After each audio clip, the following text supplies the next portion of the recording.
don't think you give yourself enough credit, man. I mean, you've sacked Tom Brady. With the sack with Tom, like, sometimes everything's kind of a blur. But I remember that play. Brady at the end zone, stepping up again, and he's sacked for the first time in this game.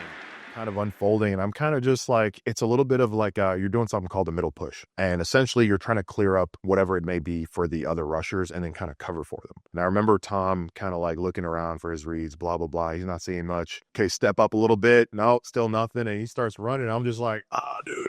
What are you doing here, bro? Tom Brady trying to run it. That's always great to see, man. It was a fun game. One of my honestly funnest games. We lost that game, unfortunately. The Bucks played their ass off. They did really well. My name is Deep, and I'm the host of It's Not That Deep. Now, before we jump into this episode, which you're not going to want to miss at all, I want to take a second to tell you my story a little bit. So after graduating college, I worked for the federal government of Canada. Not only that, I worked in the pensions department. I know, super exciting stuff, right? Now, I was the king of water cooler talk, super long breaks, and staring at the clock waiting for my shift to end. That was my life, and I absolutely hated it. The whole time I kept asking myself, is this it? Isn't there something bigger, something out there that I actually truly care about doing? So eventually, after a ton of internal debate and quite frankly, a lot of friends gassing me up to start some kind of show, I decided to launch It's Not That Deep. Now that was back in 2019.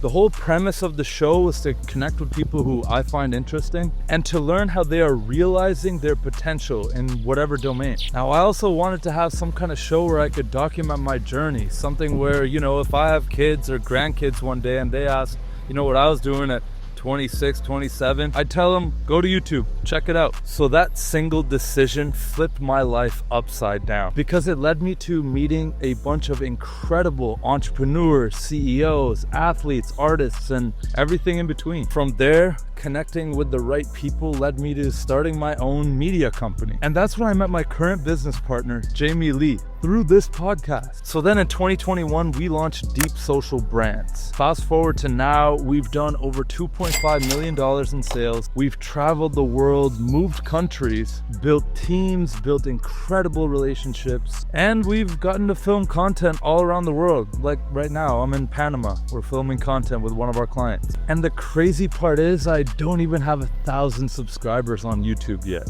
But none of those vanity metrics or anything like that actually truly mattered, because putting out content changed my life. I'm telling you, if you just commit to hitting publish, I guarantee it'll change your life in ways that you can't even fathom. And that's why Jamie and I decided to launch putoutcontent.com to help you realize your potential through putting out content. And no, don't worry, it's not just another agency. So if you are serious about growing online, connecting with people around the world, and living the life of your dreams, and if you're tired about guessing what to post, what the strategy should be, how to get your videos edited, how to even film them, or just generally how to put out content, head over to putoutcontent.com. You'll thank me later. But for now, let's get to this episode of It's Not That Deep. Eli Ankou, welcome to the It's Not That Deep podcast, brother. Hey, appreciate it, bro. Appreciate you having me here. Bro, from Ottawa to Florida. And everywhere in between, right? Yeah, dude, it's a journey, man. Bro, Journey. I'm so excited to talk to you. We've known each other for a very long time, go back all the way to high school. Yeah. But you've had an incredible career in the NFL. You're doing amazing things. You have your own automotive repair and performance shop down South Power. And you've done a million crazy things in your career that I'm very, very excited to dive in and talk about. Yeah. But I kind of want to take it from the beginning, man, of how we know each other. Yeah. That's kind of where I'd love to kick this off. Man, I want to start off with a story. All right. And I'll never forget this. This is etched and burned into my memory. So Eli and I played at high schools that were one block away from each other, basically, like a 5-minute walk. Yep. So he went to St. Peter's Catholic School. I went to Sir Wilfrid Laurier Public School. And so we had a shitty football team. Our team was not good. We could barely field the team. I think we had like 20 guys on the total roster. Yeah. I'm playing the special teams, offense, defense. Week over week, I'm in different positions because we had to make it work. Yeah.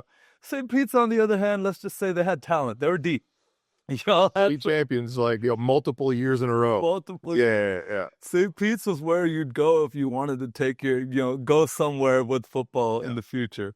So anyways, one year, I don't remember, this might have been grade 10. Yep. I'm typically a linebacker and tight end. Yep. That's like really my strongest positions, right? Coach comes to me 2 days before the game. He's like, "You're going to play left tackle for this game." Usually coach tells you something and you got to just be like, "Yes, coach, like no problem, anything for the team." This is the one time I like threw a little fit. I'm like, "Dog, bro." I'm doing what I got to do for the team. A left tackle? I can't do anything at left tackle. It's like, Deep, that's the most important position on the football field. You gave me that shit. You're protecting the QB's blind side, whatever. Important guy on the field.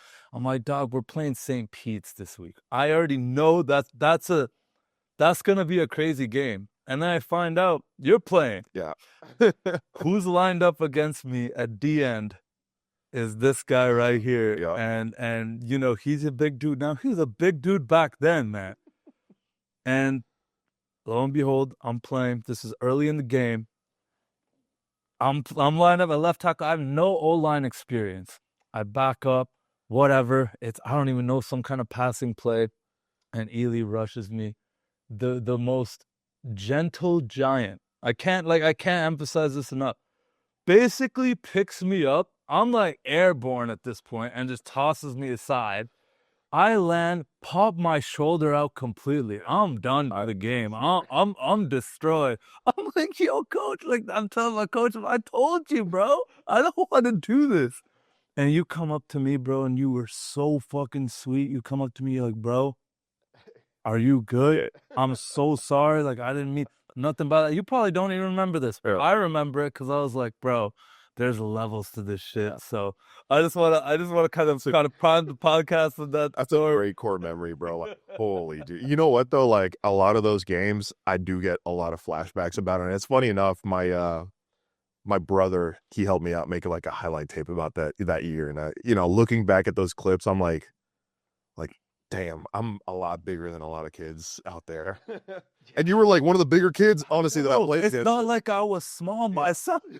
Yeah. But I apologize on behalf of my past self, my past transgressions. No apologies. I actually thank you for it because, that shoulder was a recurring thing. It wasn't you. It was popping out every game, and it was young, dumb ego of like, coach, put me back in. I'm good. Yeah. I popped it back in. I want to play next week. Yeah, trying to be the tough guy. Stupid decisions, but I'm thankful for that because it led me down course. to the butterfly effect Yep. of life, a different path that I'm really happy with. I got no regrets. But you did continue down the path of playing football. I did. And I will dive into kind of that path and that journey. But before I get into that, I want to ask, like, what were some of the highlights of that portion? Playing in Ottawa, Canada, playing in high school, playing in, for different city teams. Yeah. What do you remember about that? So, when I first started football, it was probably like 8th grade. I had family friends or friends at school. Yo, you need to try this football thing, blah, blah, blah. Dude, I had no idea what a fumble was when I first started playing. Like nothing. I had nothing. So I'm just this really big kid, all the tools in the world, like I can kind of work and, I can figure things out. And you know what?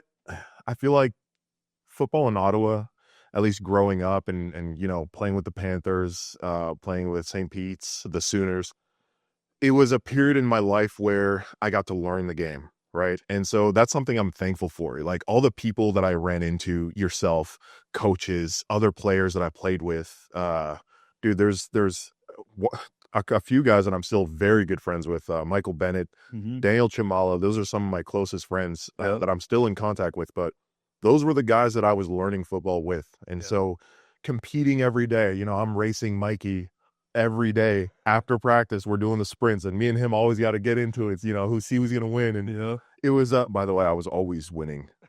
It was no, No, man, it was a very good time for me to learn the game.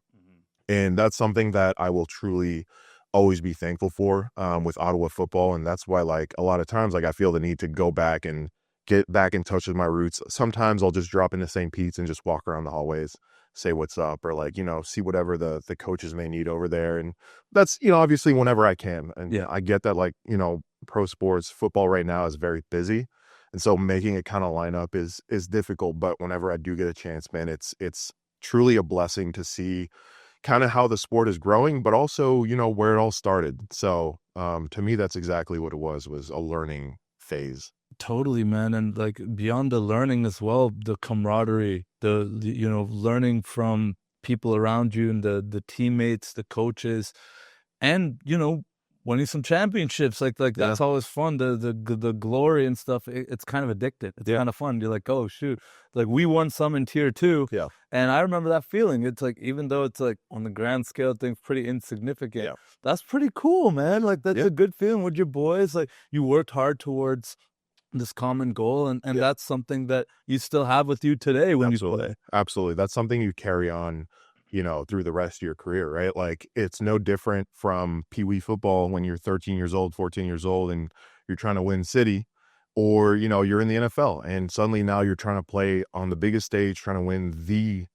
the quintessential award for a team, right? The best team in the world. So, it's no different though. You have to have that camaraderie, that brotherhood, or, none of it kind of works. You've got teams that are going to be more so driven by, okay, we got a lot of talent. Mm-hmm. We got a lot of guys who are very good individually. And there might be some groups that work well together. But I think that in my experience, kind of being on different teams, and I've been on quite a few, the teams that usually work out the best are the ones with the best team camaraderie. Mm-hmm. So, an example of that, right now, like Josh Allen, right? Great example of that. Every week, he'll arrange for something, have all the players over at the house. If anybody wants to play on the virtual golf, or anybody just wants to hang out, watch movies, play video games, it's like kind of like a safe haven for all the players to kind of get together and, do something. And I think this, again, transcends to position groups. Our D-line, we would have dinner every week. We would go to like, a restaurant here and there. And that happened with, some different teams. When I was with the Jags, same deal. Calais, Malik Jackson, Marcel Darius, all those guys, they would always have us for dinner. And, typically rookies are like hazed and you got to pay for stuff. And, but with those groups and same with the Bills, it's not really a thing. You got the older guys kind of taking care of the younger guys and showing them the ropes. And then more so than that, building that camaraderie. So I think you're making a fair point there. 100%, man. And I love that that's carried. And when you talk about that team dynamic, when you have a leader like Josh Allen, who's opening his doors and not making himself like higher than anyone, everyone feels like that's my guy. I want to win for that guy, and he's been such an incredible leader. I mean, I don't have to tell you, with the Bills. I mean, he's done some amazing things, and now MVP, all this stuff. And it's like, all right, would you rather play for the QB who's trying to get the biggest contract and get the most stats and like just take care of himself, or the QB who's selfless and is gonna like take care of his guys, I wouldn't have known that, if you didn't tell me, have all the guys over once a week, make that effort. Absolutely. That's super powerful. Absolutely. Josh, again, A1 human being. He is, I mean, by all accounts, look, my first run-in with Josh was actually, I was playing for the Jags and I kind of messed up my assignment a little bit. It's me and Calais. We're supposed to like kind of stunt over. And, I didn't get all the way through to my gap. Next thing you know, Josh takes off. I think it's something like 70-something yards for a touchdown. Oh, my God. Bro. Anyways, I get with the Bills for the first time in 2021, and I meet Josh, and I'm like, dude, my only memory of you right now is that you took off for like 70-something yards on us. Nice to meet you, though. So, no, man, and he, he was truly humble about it. He's like, damn, I didn't even know, but yeah, I had to do what I had to do.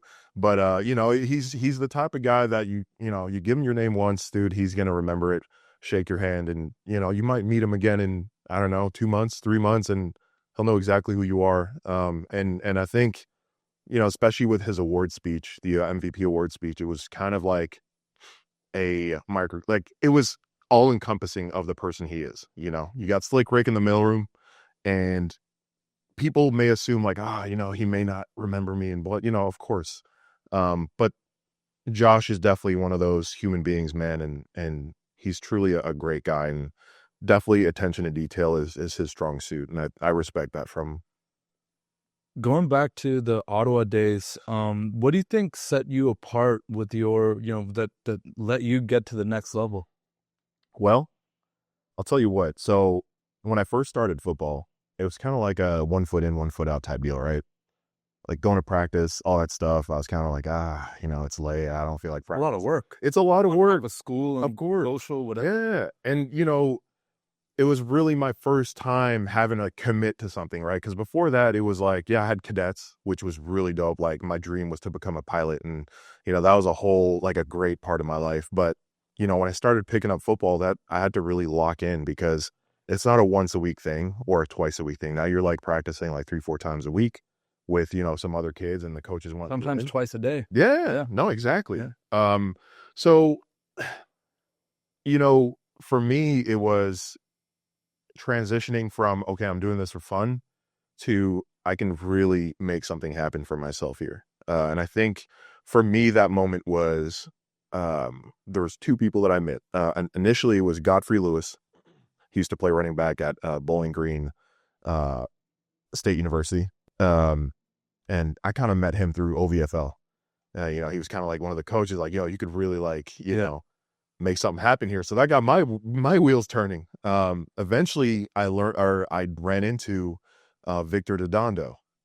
And so anybody that knows me knows Victor is like a cornerstone to me being able to make it out, right? Shout out Coach Vic. Yeah, man. You got to give him his flowers. 100%, man. Just a great human being. And mind you, Vic is doing this at, how old are you now? Like 29. So 29, 30.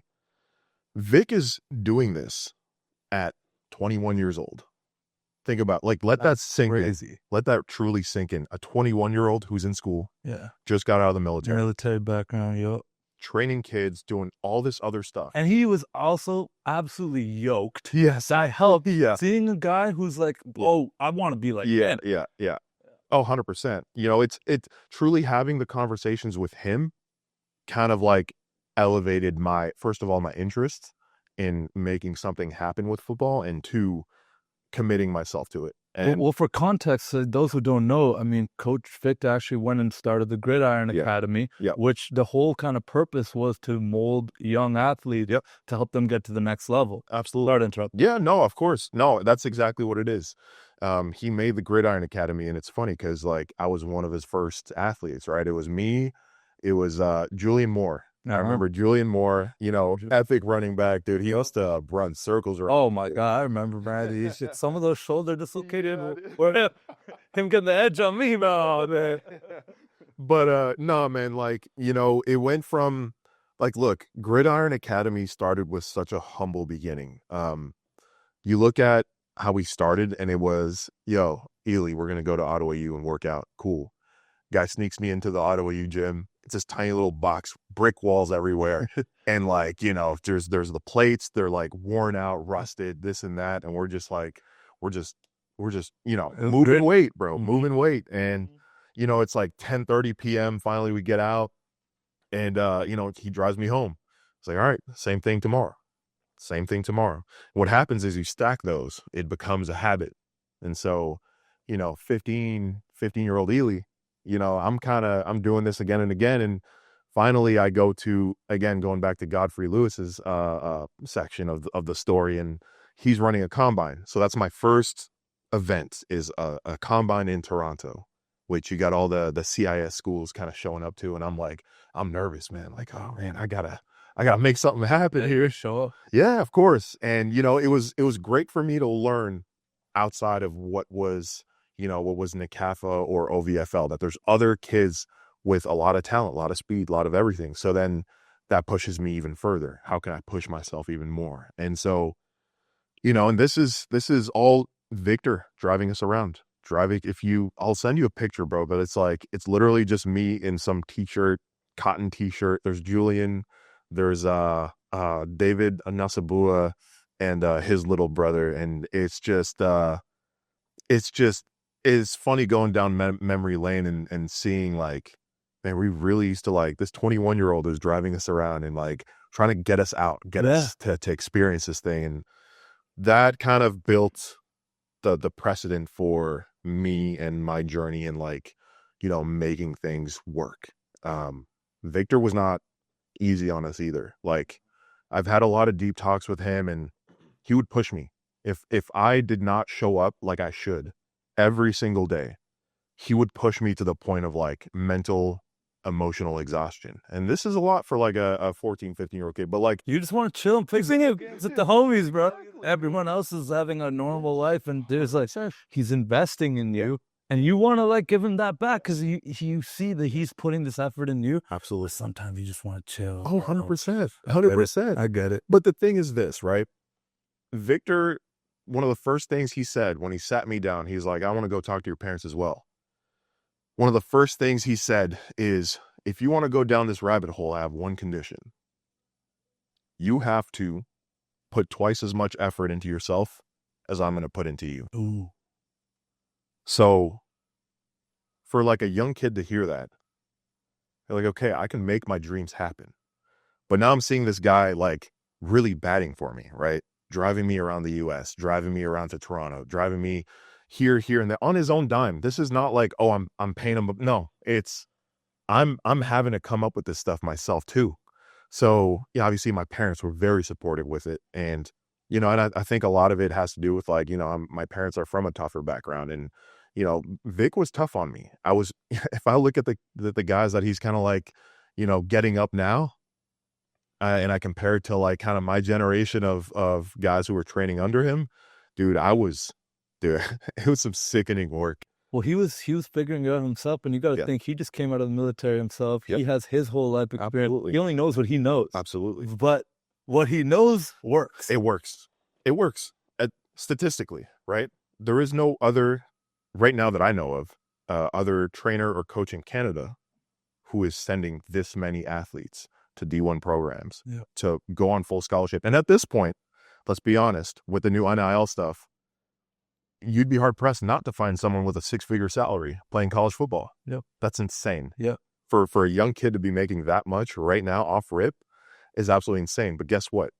I think a lot of it is rooted in what Victor was doing. He was immersing himself into the ecosystem. He was getting to know coaches. He was doing everything he had to do that a player had to do, investing in themselves, right? Yep. What kind of value does Victor bring to the table when it comes to, hey, I can get you in this position as long as you're willing to work, as long as you put the effort into yourself, I can make this happen for you. And I think that's where Victor kind of honed his craft, and obviously make him stronger, faster, all that stuff. And not only that, but making sure kids have high grades in school. I remember coming to Louis Riel Dome and doing those drills. Yeah. I'd want to throw up. Oh yeah. Like, he's pushing you to and I was not one of the like people who like, I wasn't as committed. Yeah. I did not put in. It's not for everyone. That commitment back in, but man, I did show up once or twice a week, and I remember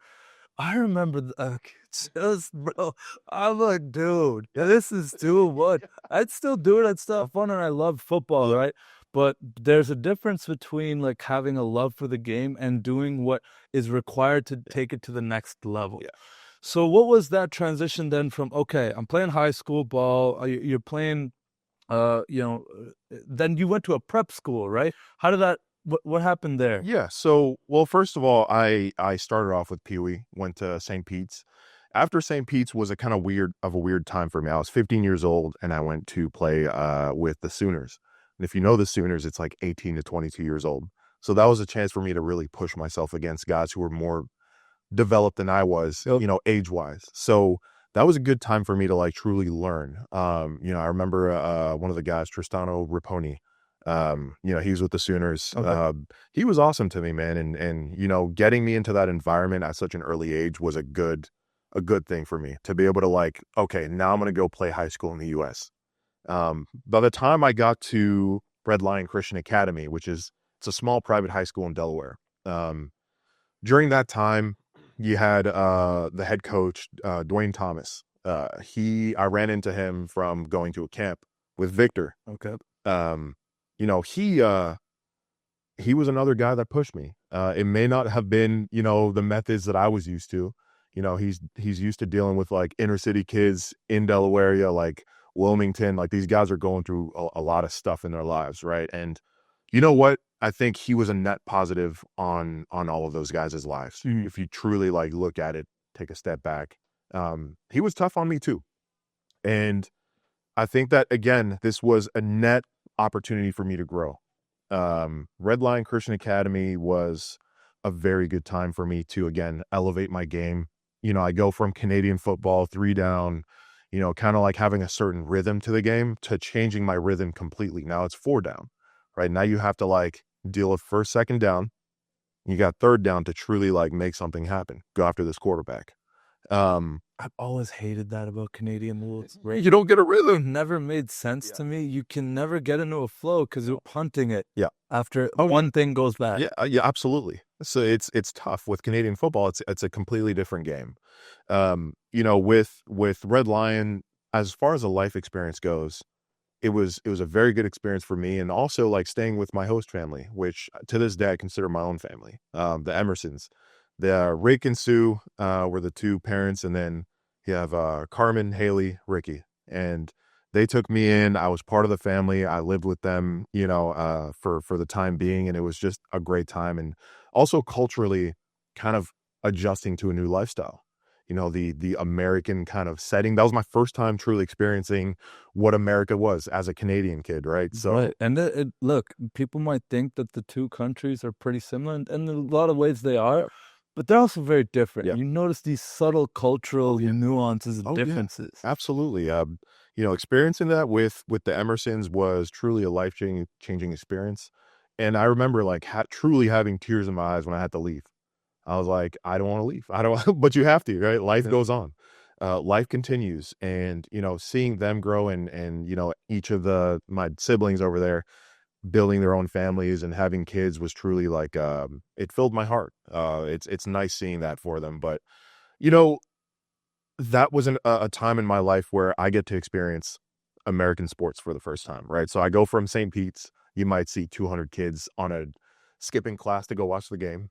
I think you remember that. Like nobody's in the bleachers. They're all on the sidelines, right? Like watching from the side, backpack on, and like cheering you on. That's just what it is. Yeah. And you go from that to suddenly for home games, it's 5,000 people, right? Oh my God. And away games, I remember going to Massillon, Ohio, or playing the Massillon Tigers.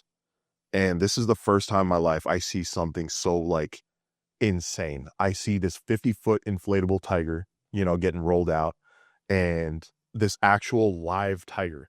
There's a tiger cub, dude. What? A tiger cub in a cage. And I'm like, what is this? It's a religion down here, bro. It's different. It's different. Completely different. Yeah. So I see that. I'm like, okay, like this, and this is all funded by the parents. This is funded by the community. This is all like, this is American sports. And I'm like, yeah. This is not a college. They have a huge indoor facility. They have a stands, both sides. There's home and away, 20,000, 25,000 seats. Jeez. They are watching football. Ohio football was something different to me. I've never experienced anything like that before. And now to find out that like, Florida, California, all those, they're having these on a regular basis. Oh, so yeah. These Texas is crazy too. Man, and like that's more than a CFL game. Yeah. Like a lot of CFL games will have less people than some of these high school games. Yeah. Just like a regular season high school game. Yep. Let's not even talk about homecoming or like some kind of like really big important. This is crazy. Yeah, and you know what? It just like you were saying earlier, there's levels to this, right? There's truly levels to athletics, and I think if there's anything America has down, it's how to market their sports, how to promote their sports, and how to get kids out to like want something like that, in their future. And I think that's what Victor tapped into for Canadian kids. I think that's why you're seeing so many of them make it through is obviously Victor is training them. He's getting them in the right place physically and mentally. Not only that, he's getting them exposed to that culture. So, for a kid seeing this for the first time, how do you not have them say, I want that for myself. I want to experience this. And that's ultimately what happened to me. I see this for the first time and I'm like, buddy, I got to make something happen here. And that's where the idea of, all right, we're going to work for a scholarship. I immediately said, I am going to get a D1 scholarship one way or another. It's going to happen. Next thing you know, eventually that's what it turns into, man. And it's a lot of work. Well, what's the path then to get that letter from UCLA? UCLA, up until that point, I've gotten letters of interest. Hey, we're recruiting you. You got Rutgers, Penn State. You got all the Western schools, Washington State. But none of them were sending scholarships. And I was like, all right, like, what's the deal here? And at that time, it's not like today where kids are getting their 30th offer. Like, yeah, I just want to be, I'm thankful for my 38th offer from blah, blah, blah. This was like you're clawing and scratching for your one chance, right? And so sorry. Before you dive into that, what do you mean by that? What's changed? People are just getting a lot more offers because there's a lot more money to give out for scholarships, or what? I think after my generation of players, it just became a thing where Canadians are getting more exposure. Okay. So we always had talent. That's not something we lacked. But now we had exposure. Now we had kids going to the U.S. side to camps, or we had coaches from the NCAA coming in to go visit. I remember having certain coaches from certain schools come through and visit St. Pete's. They pulled me out of the lunchroom or like the cafeteria. And they're like, hey, buddy, Syracuse here to see you. I was like, oh, shit, okay. Like, cool. How's it going, sir? How you doing? Not Penn State, Michigan State. You had a few schools. UCLA came through. Mm-hmm. And you know what? For me, it was when UCLA came through, A, and B, extended their offer. That, to me, I'm a simple guy, right? You either want me or you don't, right? And I think for me, seeing UCLA extend that offer right away, and they kind of saw the potential in me, despite being used to Canadian rules and this and that and the other, I think for me meant a lot because I got nothing here. I'm clawing and scratching for my first offer. I'm trying to make something happen, and UCLA sends it out, and they're like, here's what we have for you. You can do what you want with it, And obviously some other offers came through, but those schools are like, hey, we'll give you an offer if you just rescind your commitment to UCLA, or, well, if you want our offer, you gotta tell UCLA to kick rocks and blah, blah, blah. So I'm like, so now you're putting me in a hard place. Or is that like a weird thing too? Like, cause could that make you look bad in a way, or like you didn't honor your commitment, or in any type of way? Like, can that rub some people the wrong way? Of course, it could rub some people the wrong way. And you know what? Like, as far as that goes, if you look at today's standard versus what it was back when I was in college, bro, like, accepting an offer back then was like, it's a big deal. Nowadays, You got the transfer portal, you got this and that. Now teams have to like bend over backwards to impress a kid and go like, come here, It's it's shifted now. It's the power balance. Absolutely. So, for me at the time, I'm just here thinking like, yo, this is my dream. Right. And I remember visiting UCLA for the first time and truly visiting the campus, visiting the city. And I was like, I want to experience this, this Ottawa. I mean, you live in Miami, you're like, you experience something else. Yeah. Totally the opposite. Yeah. Yeah. And so I'm over here visiting UCLA. I'm with my mom, and we're visiting the campus, and they call them the Hallelujah Steps. And those steps have been in like so many movies at this point. I'm just sitting at the top of the stairs, and you can see the sunset coming down over the dorms, and you're like, man, I got to come here. This is it. This is it. And, kid from Ottawa, we're just talking about the winters in Ottawa. You go from that to this, it's 75 and sunny every day. What are we talking about? I'm going here. That doesn't get much better than that, man. No one blames you. It's like, yeah, no, it makes sense. 100%. And I met some of my best friends, at UCLA and going there. And I think it was such an And it was such a great experience. I met my now wife at UCLA. We're in the dining hall. Oh, Yeah. so I was gonna say, like, is that where you met? That is where we met, dining hall, and this whole thing was happening. Just eating food at the Nev, and Simon, my teammate, he's a rambunctious guy. He's a big guy, 6'8", 330. It's like a huge guy, and he likes using his size, and anyways, I apologize on his behalf to to Shayna, and that's how we met. We started talking about mountain biking. I low-key upplayed how good I was at mountain biking. She's a professional, mind you, right? Oh, and it doesn't register in my head how good a professional is. It's insane. My business partner Jamie is huge into mountain biking, and like he'll obsess over and show me videos of these people going down these hills. And I'm like always in my head, like just being an athlete, you always think like I could probably do that, right? Like, let's see. I watch those videos and I'm like, probably not for the best. I'm a big dude with that type of gravity. Going that quick, reacting, I'm one little slight move away from. Oh yeah, 100%. You land, dude, it's over with. So you're playing it up, Oh yeah, I'm good. Good, dude. She takes me out for my first mountain bike ride, dude, and I'm dying. I'm like getting off the bike. I'm walking this bike. I ain't biking no more. And it's funny because like each turn, she's like, dude, we're almost up there. We're almost there. This next corner right here, this is the one. We're almost at the peak. Dude, that corner came up like 5 times. Yep. Like I'm like, bro, where are we at? So, that was a whole thing. And it's just UCLA was such a pivotal moment in my life. And it's, you write your life out in chapters. UCLA's chapter was probably the most important, more so than making it into the NFL. That's where I met a lot of my lifelong friends. It's where I built a lot of my identity as a person. You go from being a kid to now you got to be an adult. You got to go live off on your own. You got to make your own decisions, right? My parents were like, hands off, like, yo, you're gone. Go do your thing. Yeah. So, and having that was truly a good thing for my growth as a person. And, that experience carries through other parts of your life. 100%. So. Right?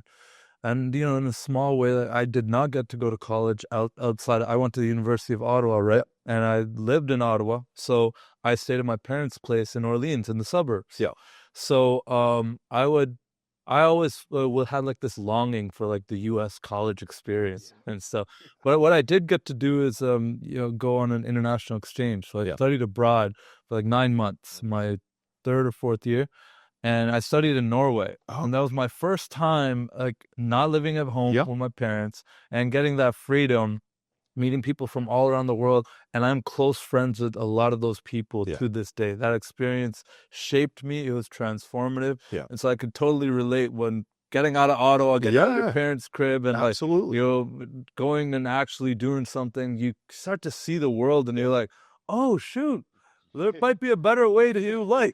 And there might be. No offense to Ottawa, but, not necessarily the pinnacle of like, not many people are like, you know what my like goal in life is to go move to Ottawa, Ontario in the suburb. Yeah. It is what it is. Absolutely. Ottawa, bless Ottawa. I love Ottawa. Of course.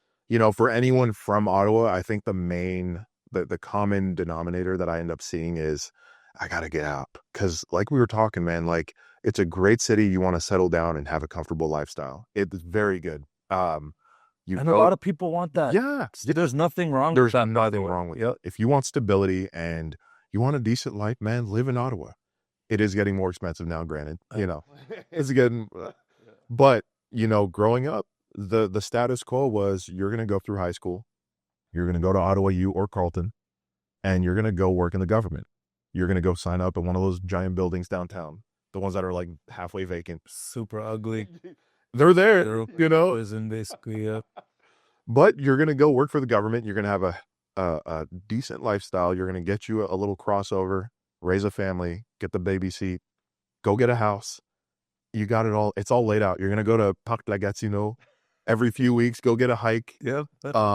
You're going to go downtown, go to Parliament every Canada Day or New Year. Yep. You're going to have shawarma every day. Yep. Beaver tails. Yep. Wintertime, you're going to wait for the canal to freeze. Yep. Is it frozen? Cool. Let's go skate. Yep. And you know what? I think ultimately for a visitor to come see this, it might be some of the best stuff. For sure. Actually, everyone who I've met, like, who strangely has been to Ottawa, they're like, dude, I loved it there. I'm like, yeah, you were there for 5 days. You weren't there for all year, all in one Gotta feel, you know what though? Having lived in Florida, Florida's great. Yeah. Now that I visit Ottawa every now and again, during the summertime, I will say the best time of the year in Ottawa, summertime. So nice. Fall. Summer.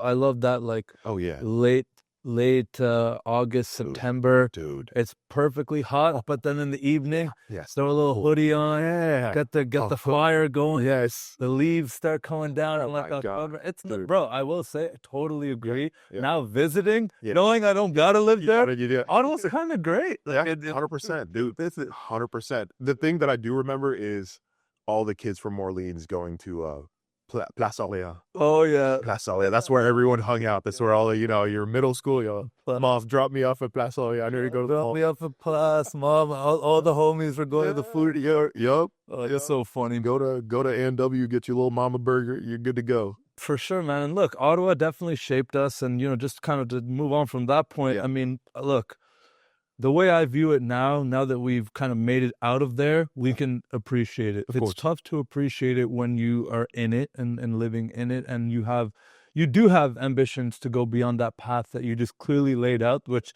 I was laughing the whole time because I did all of that. Yeah. Up until I did the government thing. I worked there for 6 years, dude. I was in a cubicle under the fluorescent light, working this job that I hated. Yeah. Up until I was like, let me do something. Like, and I had enough friends gas me up to start this podcast, which in a weird, crazy way led me to starting a business, me and my business partner, traveling the world and like settling here in Miami and doing this podcast with you. So like, I appreciate Ottawa now that, I left. Yeah. But the view I've had on it recently is I'm privileged to hate on Ottawa. I get to because I came out the other side. And so I don't say it to just hate on it. Again, there are a lot of people I'm meeting now who've even gone the entrepreneurship route, who've done business and stuff. And they're like, no, like, I absolutely love it here. It's safe. It's clean. It's where I want to raise my kids and stuff like that. And it's like, that's totally cool. Of course. I just like the beach. Yeah. At the beach. I like the photo beach. Hey, what are we talking about? We're going to the beach. 100%. Yeah, 100%, man. And I think, again, it's all about identity, right? What are you looking for out of the city you're living in? What are your interests? And of course, you may have been born in Ottawa. And I think for a lot of people, that's the goal, man. Like, you'd be surprised. Like, a lot of people come into Ottawa, they're like, this is a dream. And so that's why you don't want to take it for granted. 100%. That being said, having lived in multiple cities, LA and Jacksonville, everywhere, man. Cleveland. Like, I've lived in so many places. It brings an appreciation for each different place you go to, but also it kind of reinforces that, like, people are not wrong for wanting to live in Ottawa. Like, it's a good spot. There's no right answer. I've learned through traveling the world now at this point of in many, many places and been fortunate enough to do that. There's no such thing as a perfect city. No. It's where you want to make it perfect for you and your lifestyle. Yeah. But kind of going back into football a little bit. So you're at UCLA. You have obviously a great career there, but you go undrafted, right? Yes. Talk to me about that. Okay. So here's something that I can truly say that I think means quite a bit to me, right? We're talking about Victor and we're talking about Gridiron Academy, and I think going through that kind of put a chip on my shoulder because I was a Canadian guy. I was always underestimated, right? You're the guy who's just kind of there. You're I'm just like the outsider. You misfit. Yeah, you're the misfit. You're just there because, I don't know, novelty, right? And so you get to the draft, and mind you, I loved UCLA. I feel like, sometimes I kind of felt a little underestimated. And there's a few people in my life that I can truly say believed in me, and I think that drove me. Angus McClure, my D-line coach at UCLA, pushed me to the earth's end to make this happen. I told him, this is my goal. I want to get to the NFL. He said, okay, we're going to work on it. We're going to make this happen. And so, again, going back to my habits that I developed with Victor, now I'm applying this in college. I've always been applying it to college, so like those early morning workouts, those were nothing new. At at St. Pete's, Vic was running me on the track at like 5:30 in the morning. Wow. Run home as my cool down, get dressed, shower, go to school, go through my classes, go back home, go to Louis Dome, work out till 11 p.m., go home, do the same thing the next day. This was the habit. So me going through what I went through in college football, at UCLA, I think this was a habit at this point. And so, working with Angus, I think was one of the best things that could happen to me in college. Here's the thing they don't tell you, right? Everyone thinks that the path to the NFL is, I'm going to get drafted. I'm going to make this happen one way or another. I'm going to see my name come up on the big screen and blah, blah, blah. And I had all these promises in my head, like, I'm going to make it. I'm going to make this happen. And I remember draft day. I'm sitting with my agent, Pat, my parents, siblings, and Shayna. And we're all just kind of waiting for my name to be called. I got multiple teams calling. Hey, man, we're looking to get you this round, blah, blah, blah, blah, blah. I'm like, all right, cool, let's do it. Next thing you know, team select someone else. Boom, it's like, oh my God, all right, and you start seeing. That's your first time seeing it's a business. Oh, yeah. It's transactional. Will lie to you, bro. I pick up the phone and call you and tell you they're going to draft you. No, did not. Yeah, we got you, man. We're ready to go here. We got your name slated up. We're good to go. Next thing you know, somebody else gets called and it makes it through round 7. Mr. Irrelevant gets picked. You're like, okay, there's the draft. I guess I'm going home to Canada now. Like, what do I do? Because what's your backup plan at that point? Did you have one? Backup plan is hope you make it onto a roster from this, just trying out for a team, or you get called in free agency. So that's exactly what happened. I get called by the Texans and the Ravens, and each team is like, yeah, we're ready to, get you in, blah, blah, blah. You got one team saying, hey, if you want to win a championship, blah, blah, blah, blah, blah, come here. You got the other team saying, hey, man, you want to make something happen with your career? Come here, right? And so now they're going to say what they can to get you in through the door because they want the bodies. They also want to try you out. They want to see what you can do. And I think that's the untapped gold mine for players. No one talks about that. No. And because everyone's like, I want to get drafted. But the thing is, a lot of the careers that I've seen flourish, they end up being undrafted. They end up, getting picked up on some some team just as a guy. And then suddenly they're just carving a role for themselves. So for me, it was the Texans. I get picked up by the Texans. And I remember that was in all my years in the NFL, I think that was one of the most grueling OTAs, camps. What it is your rookie year is always your hardest. It's going to be your longest. That's what it is. Because you're training for the combine or your pro day, and you're straight into OTAs. OTAs is tough, especially back then. It wasn't like it is now. Now it's a little bit more relaxed. It's going to be a little bit less now it's like. A lot's changed since those days, 9-10 years ago. Yeah. And I was right at the cutoff where they stopped doing the 2-a-days. So even that was different from what was before. But yeah, I remember doing camp in Houston, hot, grueling temperatures. We went to Greenbrier up in West Virginia. Okay. And we're doing joint practices with certain teams. You got Tom Brady and the Patriots rolling through, and you got there was so many back and forths. But that was like our time to connect together as a team. And what you're realizing is that, okay, the drafted guys are going to be the favorites. They're going to be the ones to get the attention from the coaches. The coaches are going to take their extra time to coach them more than you. You're just going to have to deal with it, right? In the film room, you're watching hundreds of hours of tape. And most of it is going to be spent correcting the drafted guys, or the guys that the team is like, yeah, we got them for a reason, right? Yeah. So now your mentality isn't, I'm their guy. You're not their guy. Underdog mentality. You're the underdog. That chip on the shoulder now it's got a lot bigger. Oh yeah, 100%. Now it's not, oh, I'm the Canadian. Forget Canadian. Yeah. Now you're the undrafted guy trying to carve yourself a role. And I see it every year now. Like, I'm going into my 9th year now. I see it every year. There's always going to be the undrafted guy trying to carve a role, trying to make something happen. I respect it because I was in that position one time.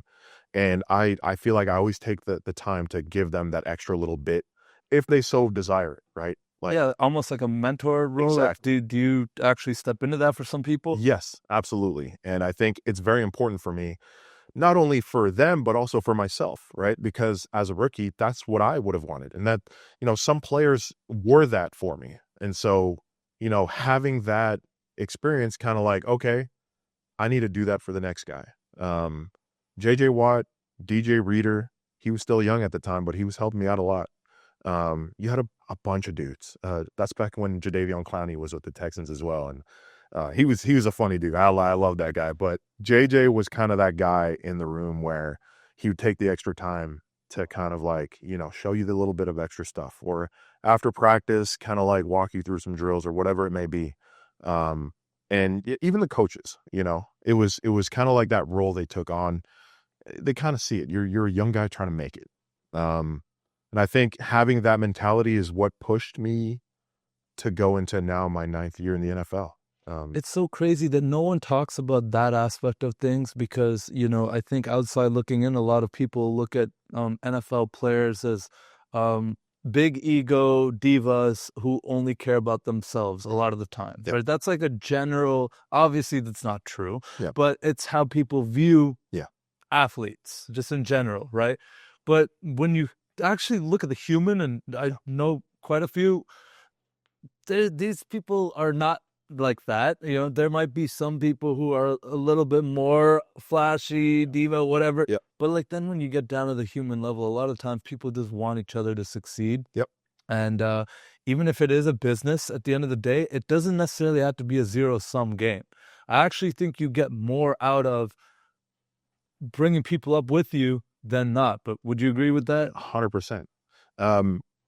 As a player, you learn more explaining things to a younger guy. Nobody's perfect. And you'd be a fool to think even the best superstar in the league is, right? They make mistakes every day. The thing is, it's learning from those mistakes and then kind of correcting them and moving on. A lot of people get stuck in that cycle of just making the same mistake over and over again. That's where guys get in trouble with teams, right? Whether that's on the field or off the field. That's there's only so many chances you're going to get in the league, man. That's just what it is, because there's always another guy to replace you. Make no mistake. It doesn't matter how good you are, how much money you're making. There's always going to be someone who's there to replace you. And that's what's that pressure like? Like it's like someone breathing on your neck. Like you can't ever really chill in the league, can you? Because you always got to be pushing. I'm sure the rookie year is crazier. Oh, yeah. But even after, you're not ever like... I noticed this, and it's funny, I was just talking to my wife about this. You're so used to it at a certain point that it's just becomes normal. It's a regular part of life, right? Like, and I'm stepping back and realizing that, like, okay, I've been living under a microscope for years now. These teams will look at everything you're doing, everything, social media included. Whatever you do in your private life that they may or may not hear about, guess what? They got people like creeping you, making sure that like you're staying on track. Like you are under a microscope. You're not only part of the team, but also it's your representation of what their brand is, right? So why have a guy who's going to be an issue for that brand, right? Like Antonio Brown, you didn't say it, I did. That's like, just like seeing like that type of like how that dude would go about it, near the end there. And now what he's kind of continued to go on to do is kind of crazy, man, to see. And that's, sadly, it's something you kind of see league wide, with some guys, but, But can talent outweigh that? Is there a certain point where you're too big to fail or no? Generally, I will say no. You're going to need something more than talent, because look, everybody in the league is good. Everybody's got talent. Everybody's got, something that they offer. Everybody's big and strong. I remember our little story, right? I'm the big, strong guy on the field in high school. Yeah. Now imagine an environment where each and every single person you go up against was that guy, or even more so that guy than you may have been. You get your ass handed to you, man. There's got to be times where you ask yourself, like, yo, what am I doing here? Yeah. 100%, dude. Like, you're a rookie and you're taking on double, triple teams from this hog ass O-line, big ass dudes, 300 some odd pounds. And you're kind of just like, okay, like the guys I've been playing up against in the Pac-12 are like 270, 280, maybe 290, like, and you might have had that 300 pounder, but like now it's like everybody's big and strong. What do you do different now? Right now it's like, okay, you have to master your technique. You have to master your own craft, because that's the only way you're going to survive. Not just thrive, but like stay in this thing, right? What do you put on the table? What do you offer a team, right? So wow, it's so all encompassing, bro. Yeah. Yes, it absolutely is. And I think for me, there's obviously so many factors that contributed to the length of my career so far, and there definitely is. But I think for me, the thing I tried to focus on was mastering whatever I was trying to be good at, right? Because you're not going to be good at everything. Some players are very good at a lot of things, but what is your niche? What demands the certain teams have that you can fill? And so for me, it was like, okay, like I'm a big, strong, powerful human being. I can play the shit out of the run. I love playing against the run. Obviously, teams are going to like step away from me as like a pass rusher and kind of go with somebody who may be a little bit more small or agile. And, you got Ed Oliver, for example. Like he's probably one of the best at his position for what he does. Like smaller guy, 6'1", 6 foot. Okay, 280 pounds, whatever it may be, quick as a bullet. I mean, this guy doesn't stop. His engine. Does he play defensive tackle? Defensive tackle. Okay. Almost same position as me, but I'm like 330, dude. Yeah. Right? And it's like you see kind of the range of players that are doing this and what strengths they bring to the table. But right? you're not going to try to get really good at what he's really good at. You're going to try to become a master of what Yes, you're already really exactly. good at. Exactly. So I lean into like my strengths and obviously improve my weaknesses. But I think for a guy like him, right, who's able to be that quick person, high engine, quick twitch, he's got a lot to offer, and he's got a lot he's able to put on the table and be like, yo, I bring value to this team, right? So for him, it's putting that pressure in the backfield. This guy's in the backfield every other play, dude. Like it's in practice. Yeah, I'm watching this guy and he's just like, it's almost like he doesn't get tired. And of course he's tired, but he's got this engine that's just constantly just turning. And you could look, December ball in the NFL, your body's starting to wear down. Everybody's tired, sore. Dude, your joints, your tendons, muscles, everything is wearing down, dude. And I see Ed Oliver, okay, bouncing off the walls during like walkthrough or practice and moving around like there's no, of course he's going through it, but the thing is mentally he has to be there. Or, he starts to fall into that trap of like, okay, I'm going to start slowing down a little bit. And as you know, that's the most important time of the year to get into the playoffs and actually make something happen to your season. So you need those guys. I mean, look, you obviously say that, that's not your biggest strength and you've got that's not your weakness, but it's just not your main niche, like you say, right? But I don't think you give yourself enough credit, man. I mean, you've sacked Tom Brady. I'll never forget seeing that clip, bro. Dude. That's great. I mean, you get in the backfield, man. Like you get your stats. Yeah, absolutely. But it's not your main game. Is what you're saying. You like stuffing the run. Yes. You give me a dude coming up that gap. Yeah. Oh yeah, dude. All day. I'm there. I will be there. That's just my mentality. I will be there. It doesn't matter how many guys you get to block me. Single team, double team, triple team, whatever it is, I'm there. And that's just the mentality you have to have. With the sack with Tom, like that was, and it goes with like a lot of plays. Sometimes everything's kind of a blur, right? Like some guys have a photographic memory about, every little step they took and all that stuff. Josh Allen, for example, this guy, you can throw him a play and be like, oh yeah, that one. You start, listing off what happened. Right? I'm not that guy. I have a short memory. I'm playing off of like what I know. I'm leading into my technique and all that stuff. Instinct. It's instinct. Yeah. Exactly. So you're kind of going through it with that. But I remember that play kind of unfolding and I'm kind of just like, it's a little bit of like, you're doing something called a middle push. And essentially you're trying to clear up whatever it may be for the other rushers and then kind of cover for them. And I remember Tom kind of like looking around for his reads, blah, blah, blah. He's not seeing much. Okay, step up a little bit. No, still nothing. And he starts running. I'm just like, dude, what are you doing here, bro? What are you doing here? Oh, no, dude, Tom Brady trying to run it. That's always great to see, It man. was a fun game. One of my honestly funnest games. We lost that game, unfortunately. The Bucks played their ass off. They did really well. We played well too. We played extremely well, but obviously, like, the one that's gonna make more mistakes is probably gonna be the one to lose that game. And unfortunately, we did commit just, it might have been one or two more mistakes, but those mistakes in the NFL at such a high level, it counts. It's like chess, right? It's a difference. You get to Grandmaster, bro. You're looking at these players, Magnus Carlsen. Perfect example. This guy's a computer. He processes all this stuff so instantly, but it's still possible to make one mistake. Against someone like me, what is one mistake, right? He's gonna recover instantly. But you play against another player who's like almost just as good as you are, even. It may not be as good because he's the guy when it comes to chess. All it takes is one slip up, and suddenly someone is able to take advantage of that. And I think that's what football is. Who can make the least amount of mistakes and capitalize when the other team does make a mistake. Exactly. There's some teams that literally thrive on that. Yeah. All they have to do is wait for the other side to make a mistake, and that's a common tactic. Yeah. Play it safe. Play the tempo of the game. Play kind of on your schedule, and regardless, let the other team make their mistakes. You don't have to go for a splash play every play. You don't have to do all that.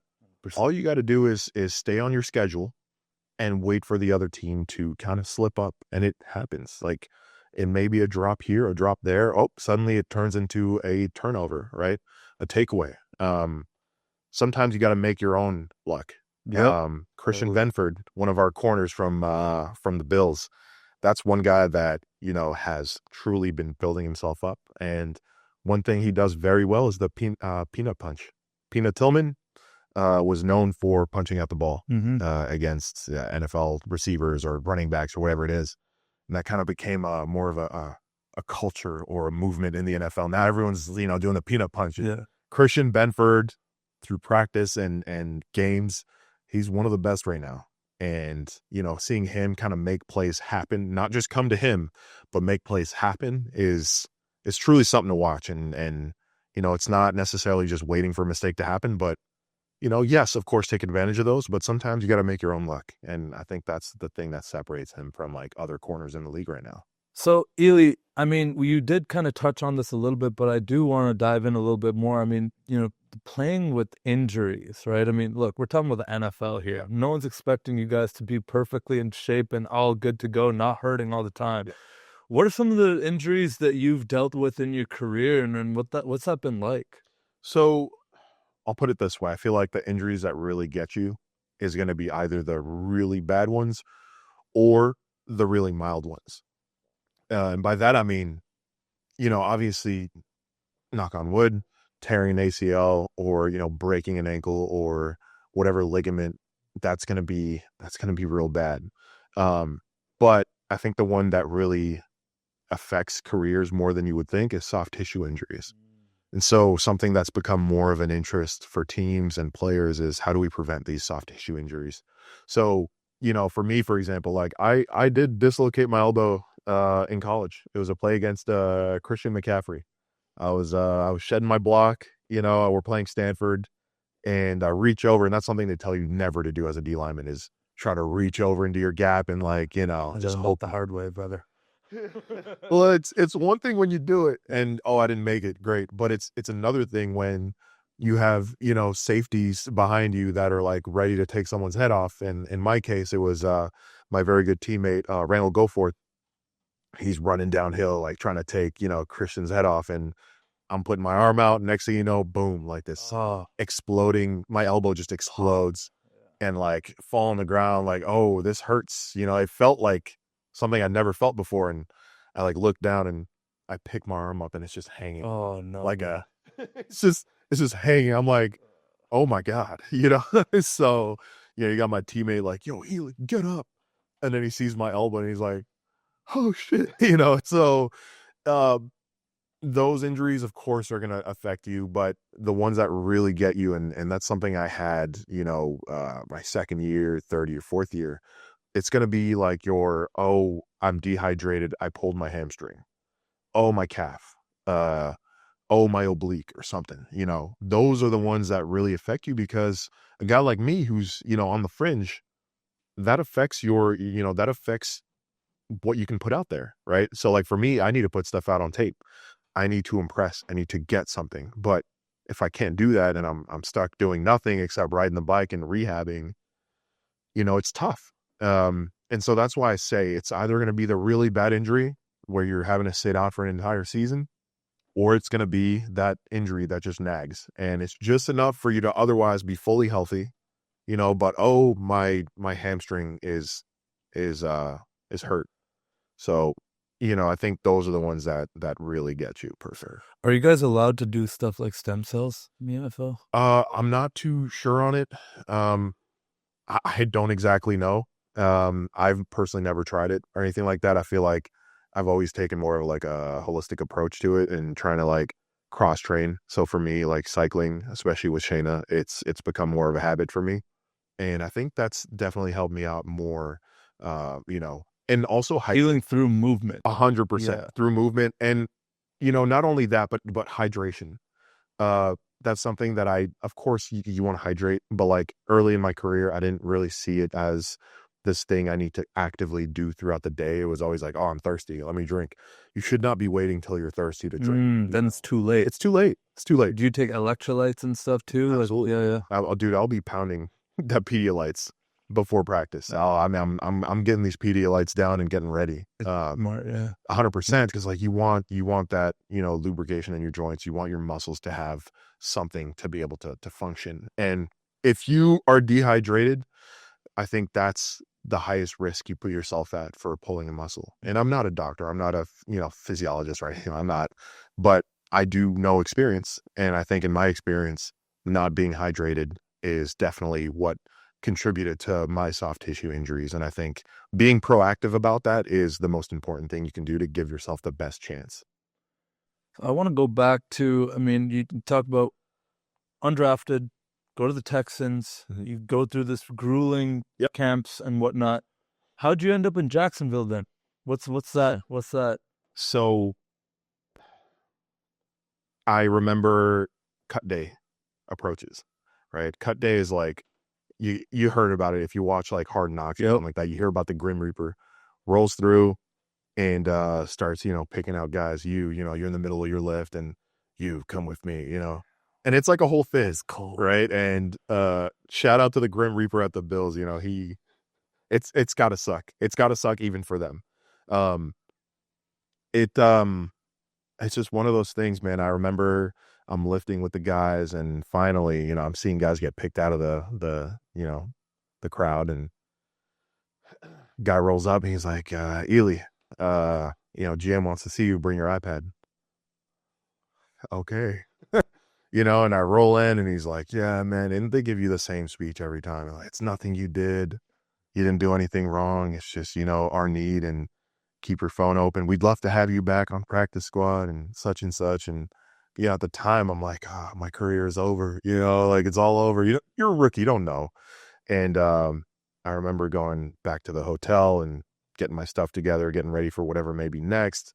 Am I going to go practice squad, or are they not going to sign me on that? Or, anyways, I didn't know, but I show up the next day to say my final goodbye or sign on practice squad. And as I roll in, my defensive line coach is like, what are you doing here? I was like, what do you mean? He's like, oh, you didn't hear? I was like, hear what? It's like, dude, you got signed to the Jacksonville Jaguars, dude. They just picked you up. I was like, you're lying. That's how you found out? Yeah, that's how I found out. I'm like, what do you mean? They forgot to tell you. Like, what do you mean? It's like, oh, they picked you up on waivers, and congratulations. This is huge. I was like, I have no idea what any of this means. All I know is I'm heading to this city in Florida that I never heard about. I knew that Maurice Jones-Drew went there or something, and that was about it. So I'm like, okay, I got to pack my bags, I guess. So I remember going to, I went to the Ross down the street. I picked the cheapest bag, which I still have, by the way. And I think that might be the reason I still have it, is because it meant so much to me. this Desley bag. It's a black and green bag. I like just pack it full of stuff that I had for OTAs, zip it up and just hit the airport. And that's when I head off to Jacksonville. And that becomes, as we're talking about chapters in life, that becomes our next chapter. It's weird how it kind of all works out. And, that part of my career, Deep, was again, a very important one because, I'm transitioning over to this new team, but it became a family to me really quickly. Like I said, Calais Campbell was one of the leaders in the room. You had Malik Jackson, Avery Jones. You had a lot of guys, Lorente McCray, Yannick Ngakoue, Dante Fowler. You had all those guys, right? And you're kind of watching how they do things, and they never made me feel like I didn't belong. And I think that's why we gelled so well. It And took you in. absolutely. I'm still very good friends with a guy that I came in with over there, Dewan Smoot. I just played with him at the Bills. We kind of like met each other. I was like, "What are you doing here?" It's interesting to see that unfold. And now, seeing like we just bought a house here and we're living in Jacksonville. Congratulations. Hey, thank you. Yeah, no, yeah, we bought a house. It was during COVID, and now we're getting to add stuff to it. For the little bit of time that we do get to be home, we add decorations. We put little things here and there. Get a nice little TV set up. It's a blessing because as a 13-year-old kid, I would have never imagined being in this exact position. You own your own house at the time, like 25. And, you're on the fast track to getting married, and you just got off another NFL season. It's just it's the weirdest feeling of disbelief and gratitude, and realizing that like you don't want to take any of this for granted. And I think that's one thing I'm definitely thankful for is I feel like I've accomplished more at this point than a lot of people, at least in this field, will ever get to experience. And I don't want to be ungrateful for something like that. And I think that's why, like, every time we go home, kind of just settle down. And I think it really brings a level of peace that's truly palatable for me. It's beautiful. I mean, look, that's the dream, right? When people talk about the dream, and they'll never see your 5 a.m. runs with Coach Vic before class, or the emotional turmoil of not getting drafted or not getting picked up where you wanted to be, or initially by the Texans, or all this stuff. But then when you do, sign with Jacksonville, and you kind of like mold yourself and have your place. Yeah. And then you have your physical place, and you have your your love place. These things that going through that journey, you don't know all these things are a question mark. You don't even know where you're gonna lay your head at night. A lot of the times during this journey, 100%. to have that, it is a nice. Absolutely. And bro, you're touching on a very important part here is for a lot of NFL players, right? Of course, you're going to have the guys who made a contract and, they signed for $10 million a year, $5 million a year, whatever it may be. That's so few and far between. That's the thing is you got to realize that those are the guys that make it onto the TV, or they end up making the news. And I think they're just as important to the team. However, I think the bread and butter, the meat and potatoes for a football team is going to be those guys who are grinding for the spot, the guys who grind for that special team spot. They are so integral to the identity of the team. They don't make the front page. They're not going to be your big marketing guy.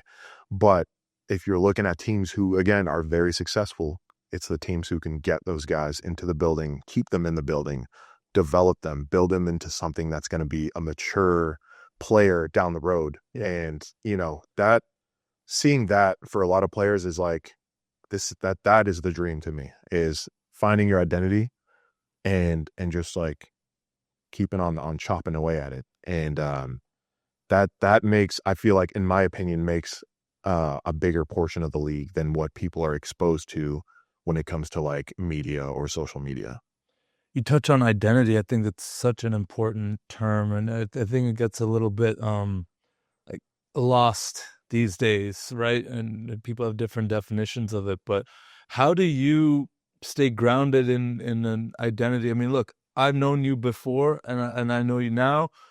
You haven't changed at all. You've always remained humble. You've always been a gentle giant, like I said. You are genuinely you kept that identity, I think, pretty solid throughout the success and all these cool things that you have gotten to do. Yeah. But how do you define like identity and how do you stay sane with all the craziness?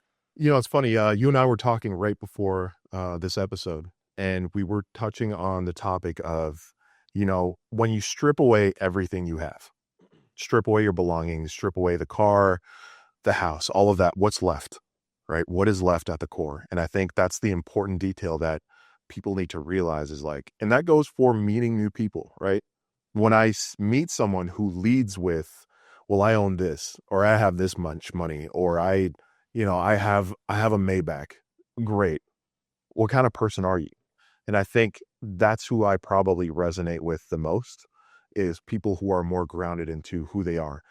I may not agree with everything they say, you know, whether it be politically, religious, whatever it may be, anything at all. But as long as they're grounded into who they are and they're able to express that in an eloquent way, then I feel like I can vibe with them. You know, I have plenty of friends who have different stances on different things, and that's totally fine. I think it should be that. It should be know, that way. A country like America runs on that. People come from all walks of life. If you only have friends who, you know, have the same opinions as you, you're in an echo chamber. Yeah. And so having that as your base, I think doesn't do justice to the growth you can do as a person. And so I don't know, man. I think for me, like I said, if I could, all of this stuff can be gone tomorrow. The car, the house, all of that stuff. What's left? What am I going to have left to stand on? At the end of the day, when I go 6 feet underground, what are people going to say about me? You can't take any of that stuff with you anyway, man. Can't take it with me. It makes life enjoyable, for sure. Yeah, it's not going to make you like completely happy, but it fixes a lot of issues. It fixes a lot of stresses that, you know, in college I would have had. I remember in college during the summertime, I didn't eat dinner. I did not eat dinner. I was starving going to bed during the summertime because, you know, Canadians didn't get the grants. They didn't get the money. And so I was too, I don't know, proud or ashamed. I don't know which one it was, to tell my parents, hey, I just finished my last PB&J for the week. I'm starving. I remember my parents calling me and saying like, hey, like, are you good on money? And it took everything out of me to just, yeah, I'm good. Like, what are we talking about? And, you know, like, are you sure you're good? And I remember like, you know, when your voice starts cracking, yeah. That's exactly what happened, man. And I'm over here like, I'm not good. I'm hungry. Like truly, I haven't eaten since this morning. I haven't eaten nothing. And I know tomorrow I got to train and, you know, I will have nothing to eat until tomorrow. And I'm like, people go through much worse. But, you know, my parents pick up on that and they're like, yo, we're going to send you a couple $100. Just take it, please. No, I'm good. No, please take it. And I think having that, it builds your moral compass as a person as well. Well, what do you do when someone very close to you is clearly in need and, you know, they don't say anything about it? They just kind of like let it ride. They do their thing, you know. That carried me into the type of person I try to be, you know, in this day and age. Of course, with football, and it doesn't matter whether you make a 53 or you're on practice squad. The minimum you're going to make is a few $100,000 at the end of the day. If you're truly like, and that doesn't count bonuses, you know, there's like a whole nother layer to that. Right. So being grateful for what you have rather than being remorseful or hateful for what you don't have. I think a lot of people fall into that trap, and this happens at every level. It's called the hedonic treadmill. I'm sure you've heard of it. You could have guys making millions already and they're like, no, I need more. But, you know, you've got a guy who's not really making too much and he's the happiest guy in the world. Yeah. What separates them? The concept of enough. What is enough? right? And I think that is something that only you can define for yourself, right? What's enough for one person may actually not feel like enough for the other 100%. person, but there is a moment, and I have these moments all the time when I will succumb to my egoic mind and this hedonic treadmill that you're talking about, this lifestyle inflation, where the new normal becomes a certain standard of living and stuff. Like, I don't necessarily love deep cleaning my crib. I clean, but I had the maid come in and do that, But what if I just had to deep clean? Is it that big of a deal? Or, there's so many examples of that. And I'll catch myself in like complaining, like, I wish he could come every day. I'm sure there's people out there who have, I wish I could have a private chef. Cooking's annoying. I just had a long day. I don't want to cook my food right now. I'll just order some shit off Uber Eats, like whatever. Man, but then you start to look at it and it's like, well, what am I doing here? Like, I'm complaining, and like where I'm from India and stuff, and I go back sometimes and I see the most insane poverty that like I could ever imagine. And I'm like, all of these people would trade their life with mine. Exactly what you my have. my problems. 100%. And I'm still out here complaining. And so I have found I'm training myself. I'm not perfect, of course, by any means. None of us are. Train my mind of like enjoying simple life pleasures, going out and smelling some fresh air, the sun hitting my skin, going for a bike ride. I love just going for a bike ride. It clears my mind. Showers. I love a good shower. I don't own a car. I don't need one here. But when I rent one, once in a while, I love to drive. It's fun. Just going for a drive and listening to my tunes in the car. 100%. Simple things that I just enjoy. But bringing yourself back and grounding yourself in that reality is really important. And I do think, especially in the West, like in, America especially, like there's, to a lot of people, no such thing as enough. No. The guy with $100 million is jealous of the billionaire, and the billionaire's jealous of the oligarch, crazy billionaire. They're jealous of the Saudi money people. It's just, it never stops. So when are you gonna? It's a choice, I believe, to choose to be joyous and happy with what you have right now. Realizing that it can be poison is a good thing, but also realizing that it's probably what helps a country like America progress is another thing. Because if not for the ones who say that's not enough, then we wouldn't make progress, right? And so realizing that as well, and figuring out where you fit in that mold. Where do you fit on that spectrum? Some people are happy with minimal things. Some people want to pursue. Some people want to build, right? I know business owners who are just like, they have this sickening just work ethic and building. What are you building for?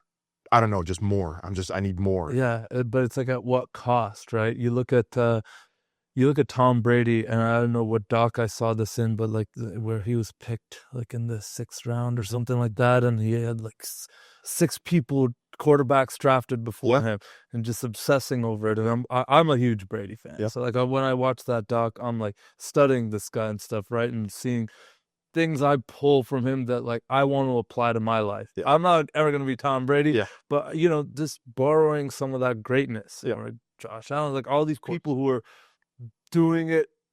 Your guys are already at the highest level. They're the highest level of the highest level. I look at Brady in that doc, and there's this moment where his wife's like talking to him, or his ex-wife now, kids running around and stuff, and he's just looking at a laptop with this clicker, just reviewing game film, and he looks like a robot. He's obsessive. He's dialed in. Nothing in the world matters.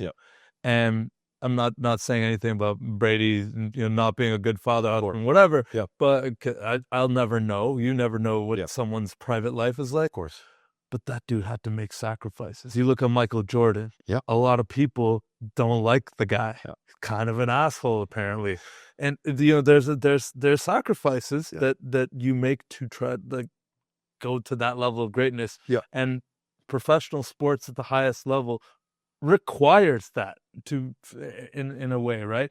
You're not gonna necessarily become a Jordan or Brady if you don't have something in you that it's not enough. Yeah. I need more. That chip on your shoulder that Absolutely. keeps you going.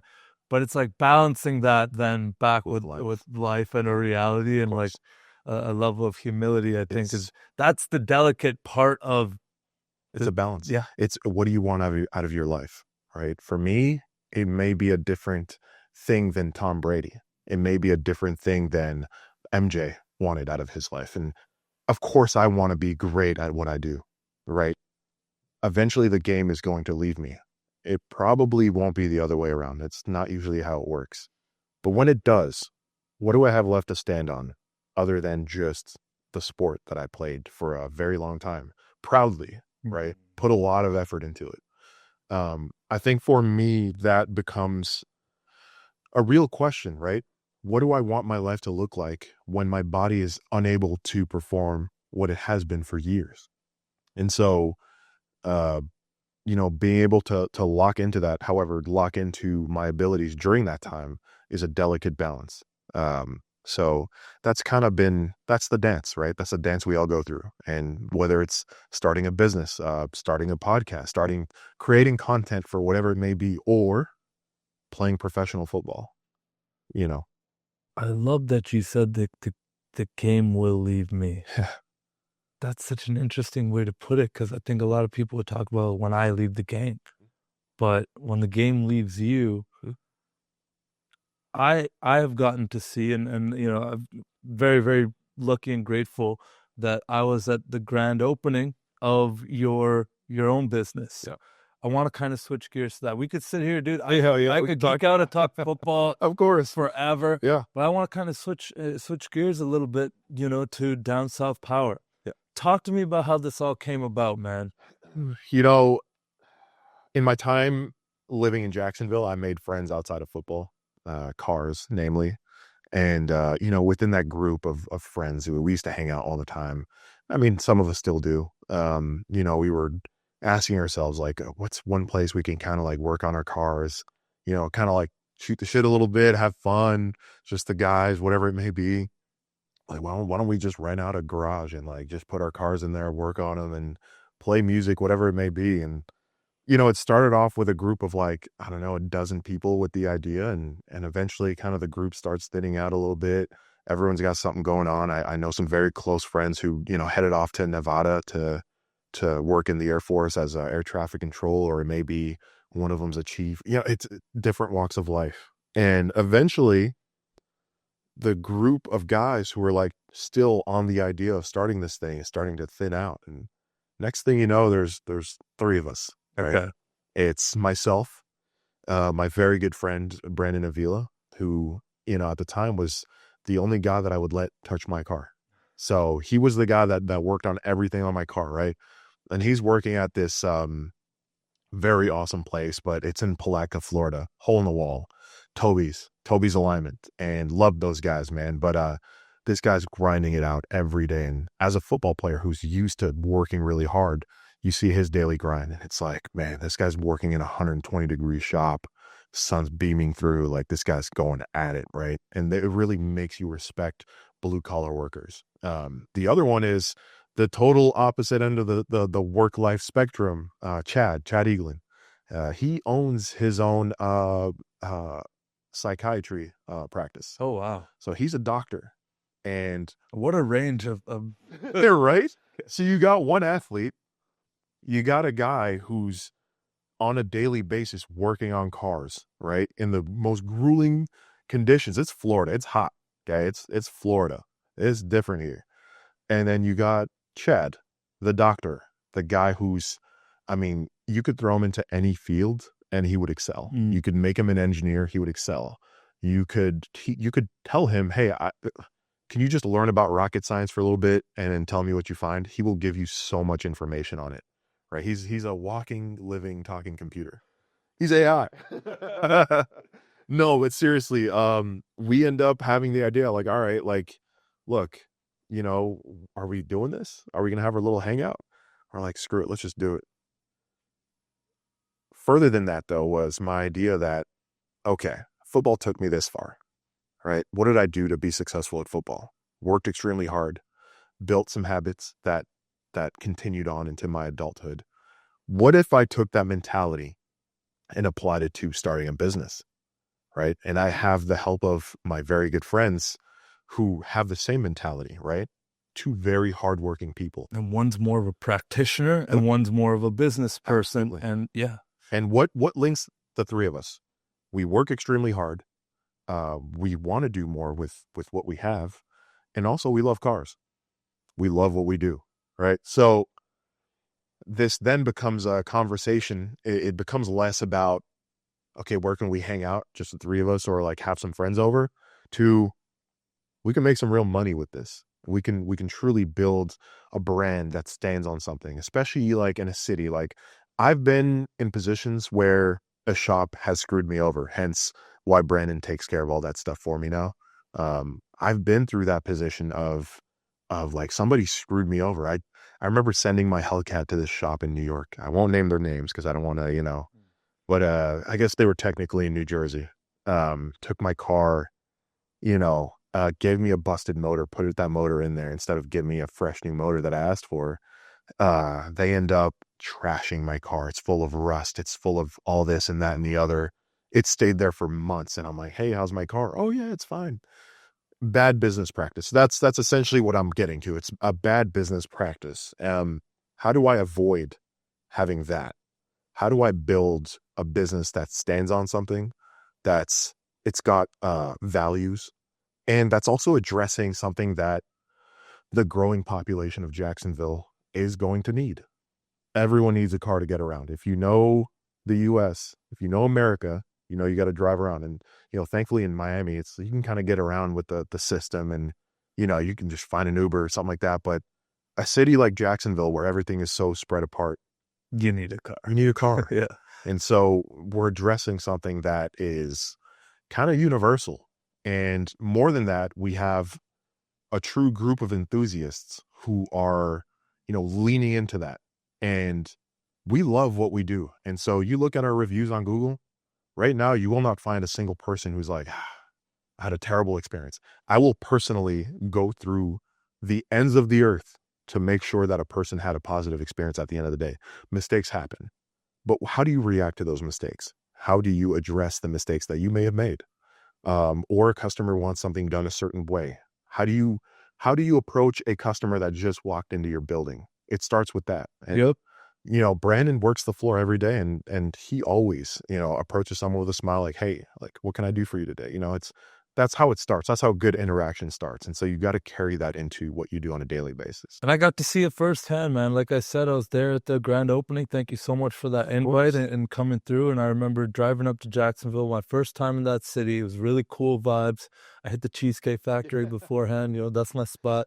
But then I remember just hundreds of people coming up with the craziest cars. I'm not the biggest car guy, but I will say I appreciate anyone who's so passionate into something that they'll part ways with thousands, if not hundreds of thousands of dollars of their money modifying this machine and making it their own and doing it in their unique way. And the community and camaraderie that comes around it together, there's a lot of parallels with that in football, Of course. and same with business. Yeah.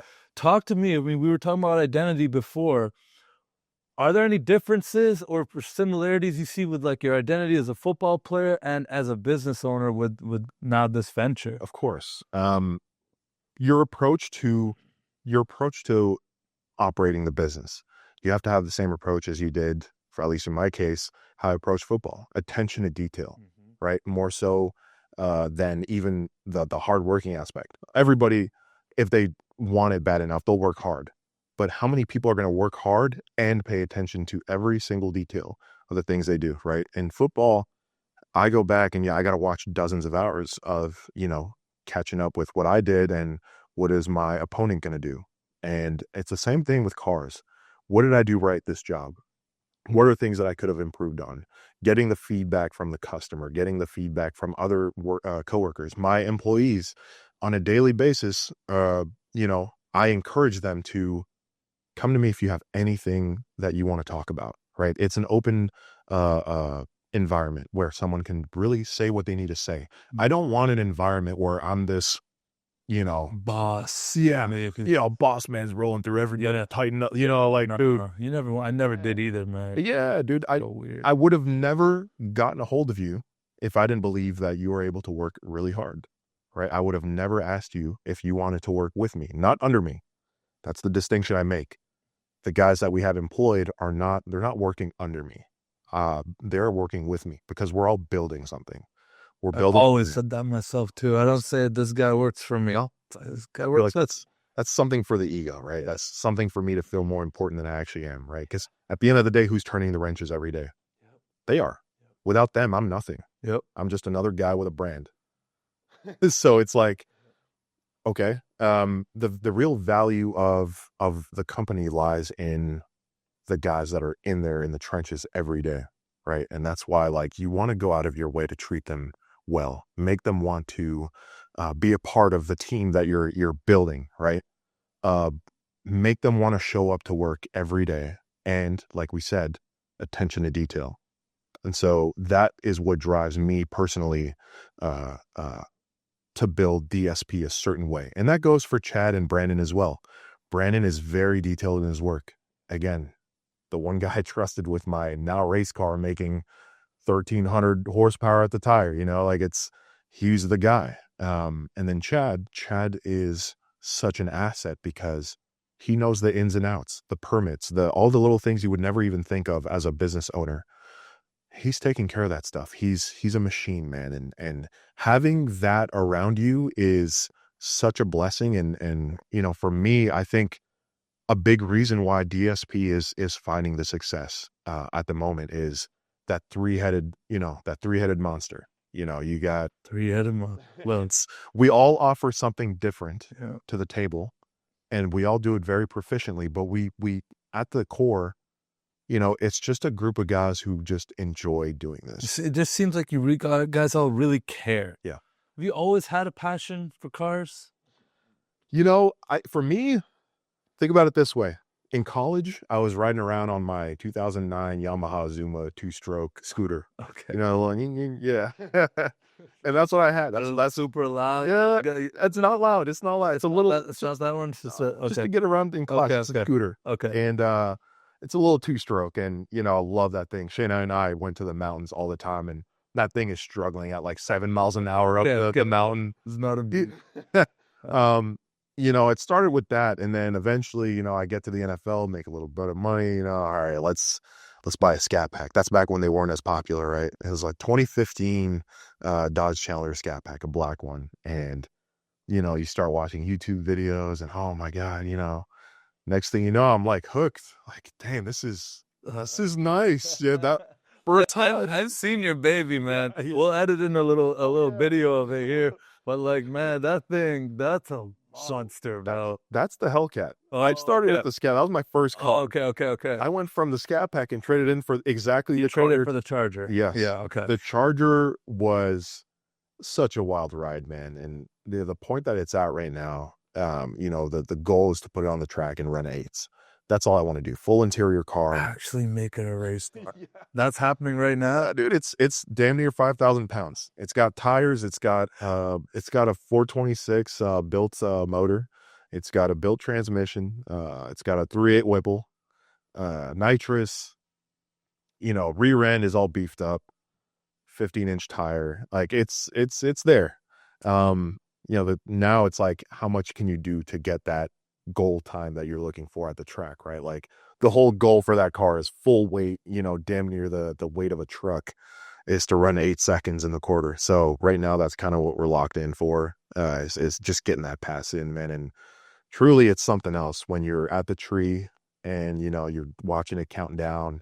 I feel like it's in many ways comparable to when you get off the line on the D line. It's just reaction to just burn gas and go. And it's a very good time, man. And that's what you'd say, like, would you call this your dream car? Like if you were to like look back a few years ago, and are you building your dream car right now? If you look back a few years ago, by all intents and purposes, this is the dream car. Now, is there a new dream car? Do we got something hedonic treadmill going on right? That's exactly what.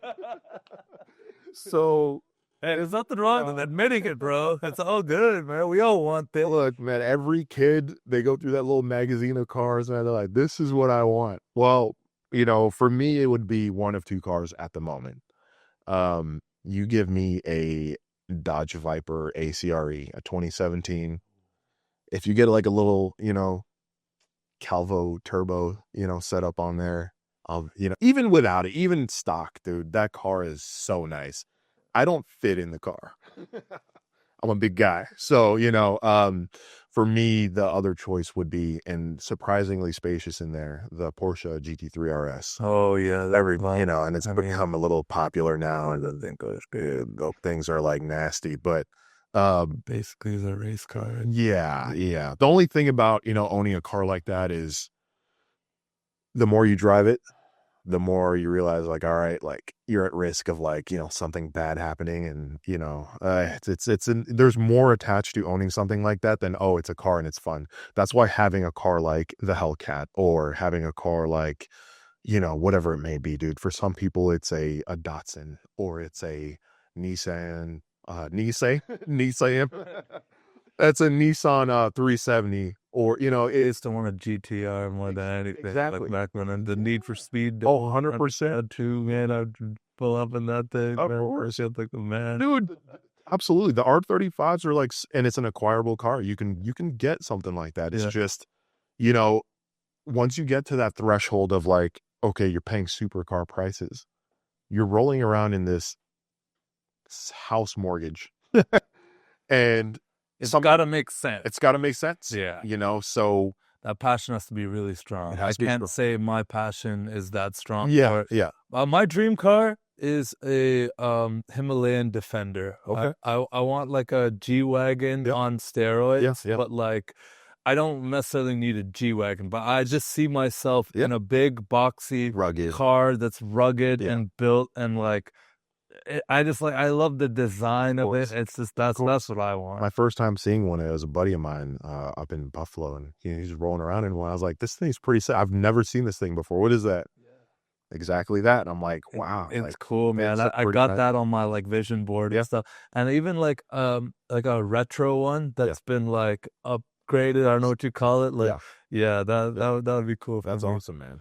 Switching gears a little bit. I mean, look, I'm first of all super proud of you, bro, to see what you've done, not only on the field and throughout your career, but like with Down South Power, man. Like, I think that you built an asset that's gonna last a lot longer than any football career. I mean, knock on wood, I see that business thriving, man. And the thing I got to see with my own eyes is the community around it. I think that aspect stronger than anything.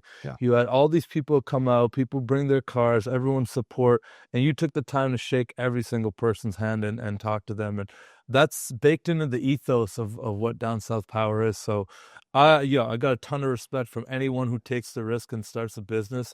I know, as a business owner myself, the bullshit you got to deal with. There's the front facing, of course, whatever, but behind the scenes there is a lot of work. And one thing I wanted to ask you about that is, I mean, as a pro athlete, how would you recommend or any advice to give people to kind of get into business and building something else that's their own? Yeah. So from experience, and obviously I don't have an MBA or anything like that, but from experience, it's delegating the work. I was fortunate enough to start my business with very capable people. And I think realizing that not everything has to be done by one person is such a treasure, because you're going to feel like, oh, I'm overloaded. And, next thing you know, guys are starting businesses, but no real clear path. The thing is, the more people within a balance, in our case, it's 3 people. It's the input of other people that may not agree with you. How do we approach building this thing up? For me, I'm the Wild West cowboy. I want this, I want to do that. Chad is the more conservative one. That's not going to work, and finding the balance of what's going to work. The visionary and then the operator. Exactly. The person who's going to actually, hey, no, we could get a way better cost on this, but it's going to take us an extra month to do this thing. You're like, I want it now. I want to throw money at this. And you know what? Sometimes that's a very good thing to have. That's my whole thing is like, if I want something done, I'm going to do it.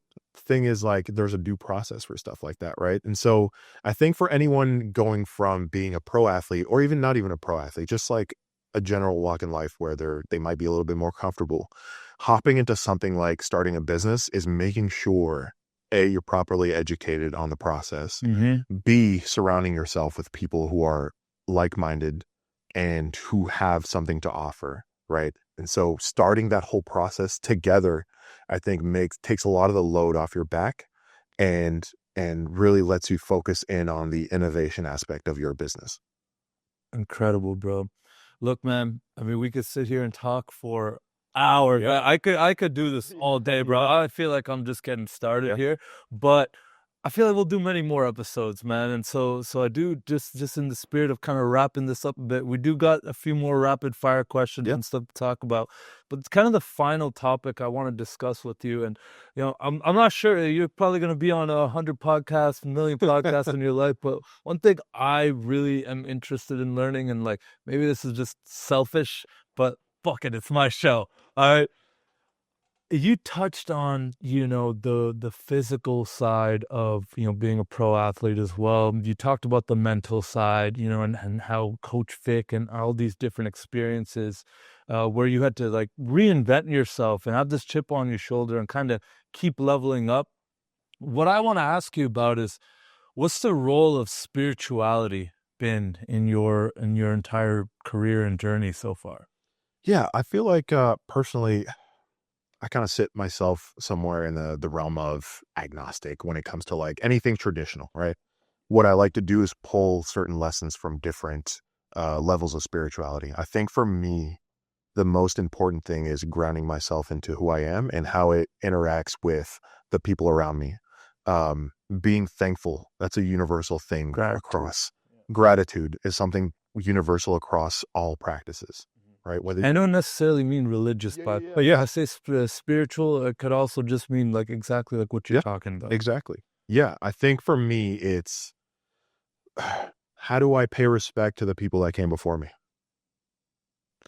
Whether it's my own ancestors or people who forged a path in the career or the realm of this world that I'm trying to live in, right? How do I pay respect to them? How do I carry myself in a way that somebody else watching can say, I want to do that when I'm older. I want to be that, right? And it doesn't have to be exactly what I am, but carrying myself in a way that somebody can look up to that and go, I have something to look at and kind of gauge myself and be able to build even higher. Dude, I'm not the first. I won't be the last to do something like I am right now. And I'm probably not even the best, but guess what? I will put my best foot forward in making sure that I carry myself as such. And so that'll give me the best shot. There should be, the next generation of guys who come in after me, right? Perfect example, the guys at Gridiron. I watch them from a distance. I kind of just observe. And the best thing they can do that I would be totally proud of, and they are doing it, is being even better than I was. I'm looking at a guy like, Kiki Mesidor, and he's doing really well. He's at Miami, doing really well for himself. And that's something I told Victor is this kid's going to be better than I was. And I'm not saying that as a shot to myself. The thing is, he should be better than I was, given the lessons he got to learn, the things he got to carve the path. Exactly. And so I'm trying to just do the same, right? I learned from certain people. I took lessons. I took little tidbits of information and I applied it. And I think the best thing the next generation of people or players can do is do exactly that.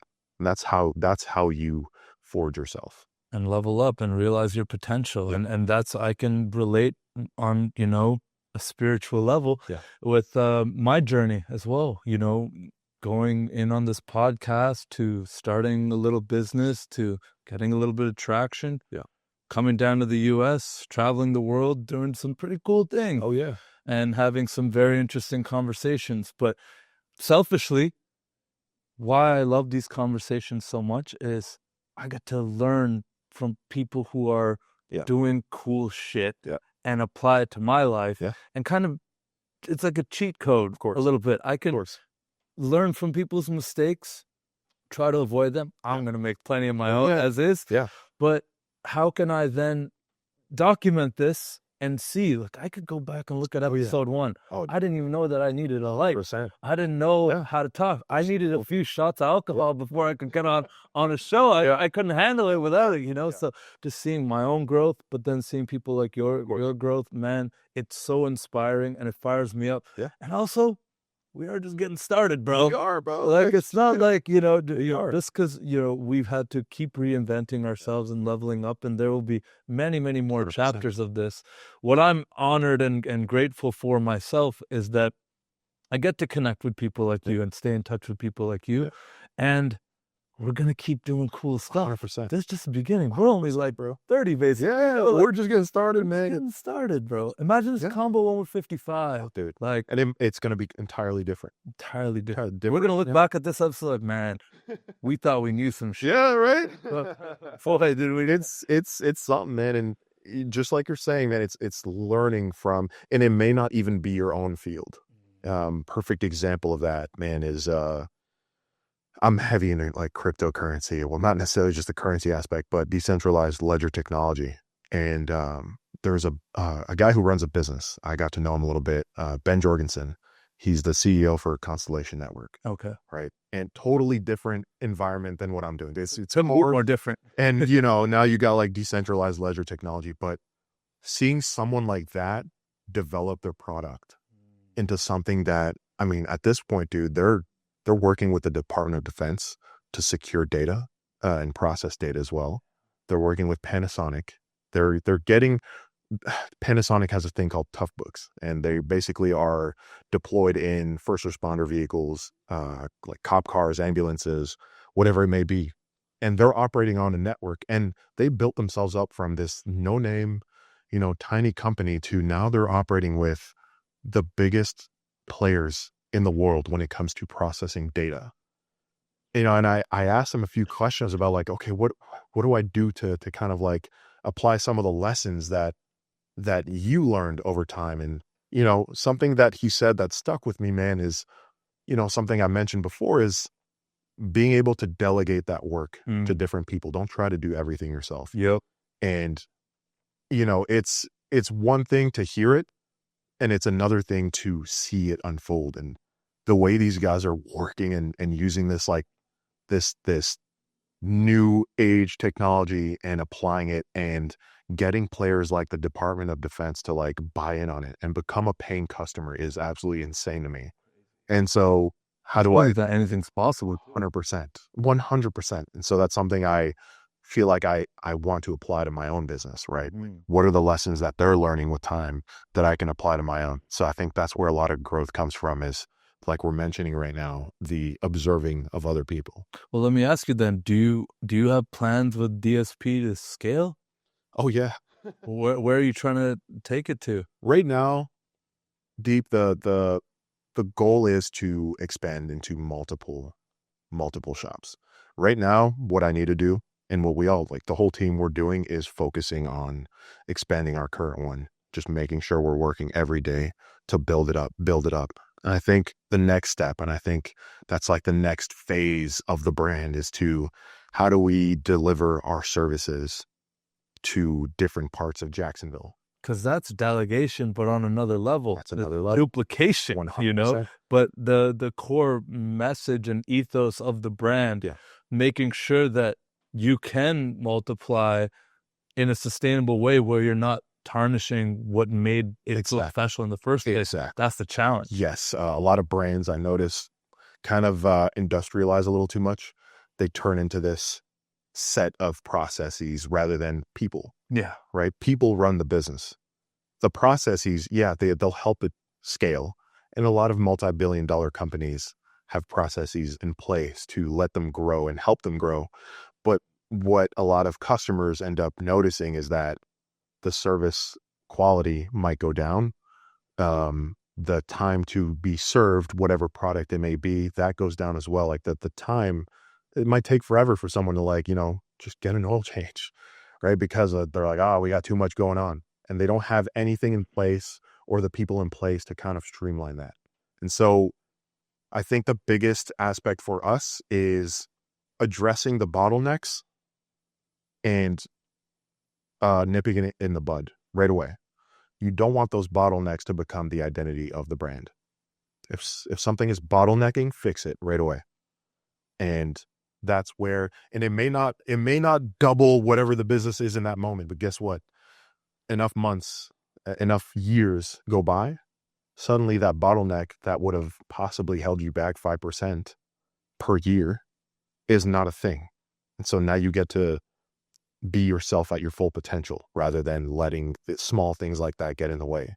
Yeah, that's totally what Jamie and I, as business partners are kind of struggling and challenged with right now is we don't necessarily want to scale to have hundreds of thousands of clients and be the next Gary Vee with VaynerMedia type of thing.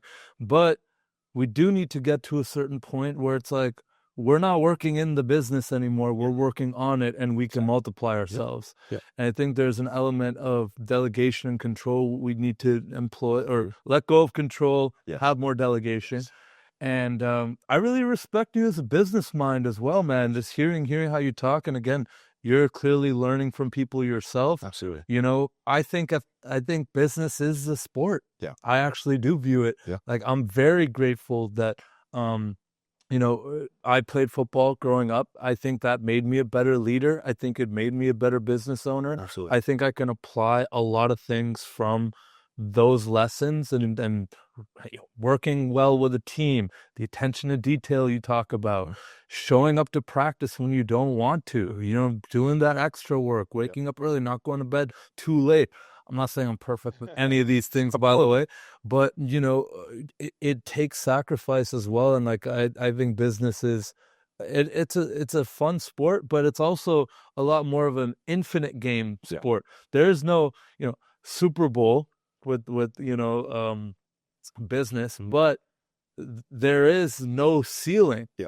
Like you could, in theory, Down South Power could have hundreds of locations, thousands across the U.S. There's really no actual limit to, and people aren't going to stop driving cars. No, exactly. We're just going to keep addressing that demand. I love it, bro. Yeah, I love it. Whether it's race car, full blown race cars, or your grandma needs an oil change on her minivan, we're there. What's something you would want to say to, I don't know, 85-year-old Eli right now? Hopefully by this point in time, you are not so concerned about, just like we talked about, getting more. Be happy, be content. You've done a lot. And hopefully by this point in time, you've made your 13-year-old self proud. So besides that, hopefully you went on a few other cruises. Did our first here just recently. You just got married, so that's cool. Congrats on that, by the way. Thank you.